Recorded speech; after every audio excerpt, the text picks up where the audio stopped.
Assalamualaikum warahmatullahi wabarakatuh. Sebelumnya, perkenalkan nama saya Fatimah Nur Puspaning Tias. Saya dari jurusan Pendidikan Anak Usia Dini Universitas Muhammadiyah Magelang. Di sini kita akan belajar bersama mengenai teori belajar humanistik oleh seorang ahli bernama Arthur Combs. Nah, sebelumnya kita belajar mengenai teori belajar humanistik itu sendiri. Ya, teori belajar humanistik adalah teori belajar di mana belajarnya itu yang memanusiakan manusia. Jadi, pusat pembelajarannya ada pada kepribadian manusia. Hal ini merupakan perlawanan dari teori belajar sebelumnya, yaitu teori belajar behavioristik, di mana teori belajar behavioristik itu lebih kaku kepada materi karena hasilnya itu tidak penilaiannya itu tidak pada proses belajar, tapi pada hasil. Sehingga teori belajar humanistik ini sendiri diharapkan lebih efektif karena dapat meningkatkan kreativitas dan juga memaksimalkan potensi diri. Nah, tujuannya adalah untuk aktualisasi diri dan memahami kepribadian diri sendiri. Selanjutnya, kita masuk pada tokoh yang akan memberikan pendapat tentang teori belajar humanistik, yaitu Combs. Beliau lahir pada 3 Juni 1912 dan meninggal pada 20 Maret 1999. Beliau merupakan guru biologi di Public School of Alliance pada 1935 sampai 1941.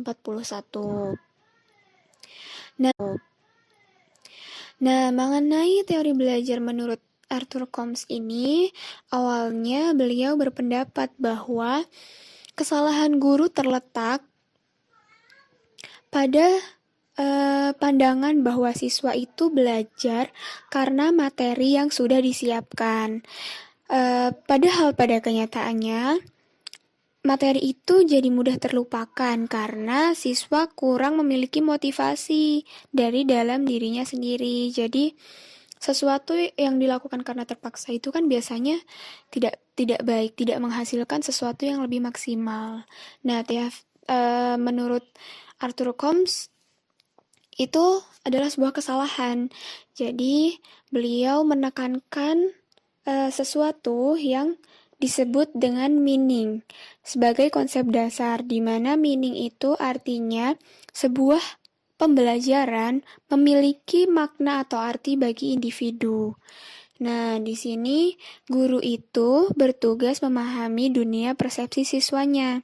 Jadi tidak bisa memaksakan kehendaknya untuk mempelajari materi sesuatu, tetapi guru bisa mengarahkan siswa atau memotivasi untuk mempelajari materi itu gitu.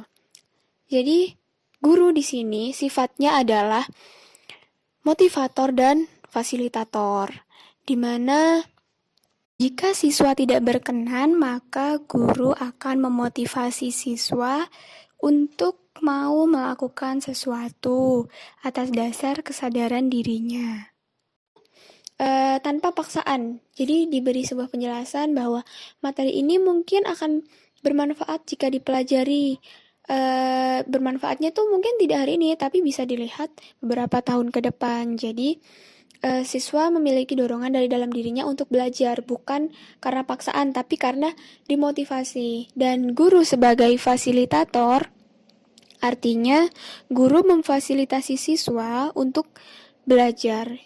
Dimana kalau siswa bertanya, guru akan teori menurut Arthur Combs ini cocok untuk pembentukan kepribadian, di mana bisa diterapkan pada jenjang sekolah menengah, karena pada jenjang sekolah dasar atau untuk anak usia dini seperti itu, siswa belum memiliki motivasi ya, jadi guru hanya bisa sebagai fasilitator apabila siswa ingin melakukan sesuatu yang dia ingin lakukan seperti itu. Dia belajar karena keinginannya sendiri.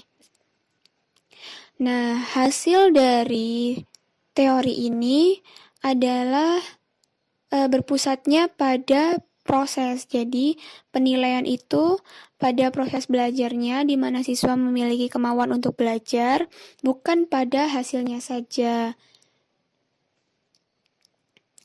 Nah, itu dia teori belajar menurut Arthur Combs.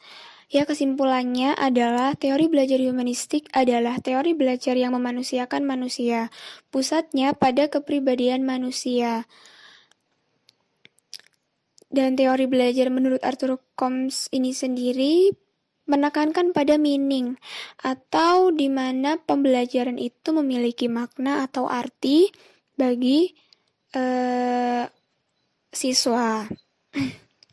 Berikut ini merupakan beberapa pertanyaan yang bisa kalian jawab setelah kita belajar bersama mengenai teori belajar humanistik menurut Arthur Combs tadi. Semoga apa yang sedikit saya sampaikan ini bisa bermanfaat. Mohon maaf apabila ada kesalahan dalam penyampaian. Saya mohon saran atau kritik supaya bisa menjadi bahan belajar saya ke depannya. Sekian, terima kasih atas perhatiannya. Wassalamualaikum warahmatullahi wabarakatuh.